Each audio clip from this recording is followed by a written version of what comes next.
नमस्कार, मैं हूँ राधा राणा और आप देख रहे हैं आरबी टाइम्स। जम्मू कश्मीर के पहलगाम में हुए आतंकी हमले ने पूरे देश को झकझोर कर रख दिया है। शहीद हुए जवानों के परिवारों की पीड़ा हर भारतीय महसूस कर रहा है। देश की जनता में गुस्सा है, सवाल है और सबसे बड़ा सवाल ये कि अब भारत क्या करे। इसके बीच केंद्रीय गृह राज्य मंत्री नित्यानंद राय ने प्रधानमंत्री नरेंद्र मोदी के संदेश को देश के सामने रखते हुए कहा है कि अब आतंकवादियों और उनके आकाओं को सीधा और स्पष्ट संदेश दे दिया गया है।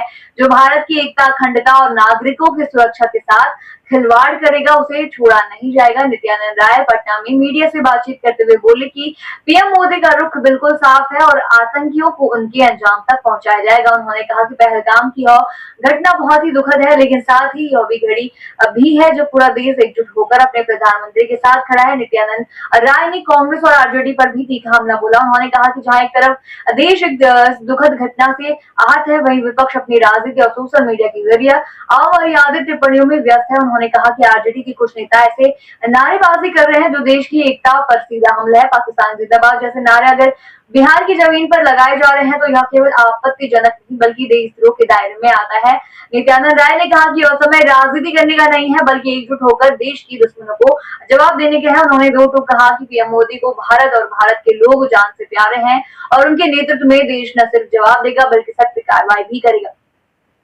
उन्होंने कहा कि आतंकवादियों के काकाओं को अब यह समझ में आ जाना चाहिए कि भारत अब चुप बैठने वाला देश नहीं रहा। हर हमला, हर बलिदान अब जवाब की मांग करता है और सरकार इसे बखूबी समझ रही है। चुनाव को लेकर पूछे गए सवाल पर नित्यानंद राय ने विपक्ष के दावों को खारिज करते हुए कहा कि तेजस्वी यादव चाहे जितनी बैठकें कर ले, बिहार की जनता ने एक बार फिर नीतीश कुमार को मुख्यमंत्री के रूप में स्वीकार कर लिया। उन्होंने कहा कि एनडीए की सरकार फिर से भारी बहुमत से सत्ता में आएगी क्योंकि बिहार की जनता परिवारवाद और भ्रष्टाचार से तंग आ चुकी है। उन्होंने अपने बच्चों का भविष्य चाहिए, बिहार का विकास चाहिए, not slogans but substance. Nityanand Rai ने अपने बयान के जरिए एक तरफ देश की सुरक्षा पर सरकार के संकल्प को दोहराया, वहीं विपक्ष को भी आड़े हाथों लिया। उन्होंने कहा कि यह समय आरोप प्रत्यारोप का नहीं बल्कि दुश्मनों को जवाब देने का है। जब एक जवान सरहद पर शहीद होता है तो उसका बलिदान हर भारतवासी का कर्ज बन जाता है और अब वक्त है उस कर्ज को चुकाने का, एकता के साथ, सरकार के साथ और उस नेतृत्व के साथ जो आतंकवाद के खिलाफ जीरो टॉलरेंस की नीति पर चलता है। पीएम मोदी ने स्पष्ट कर दिया है कि भारत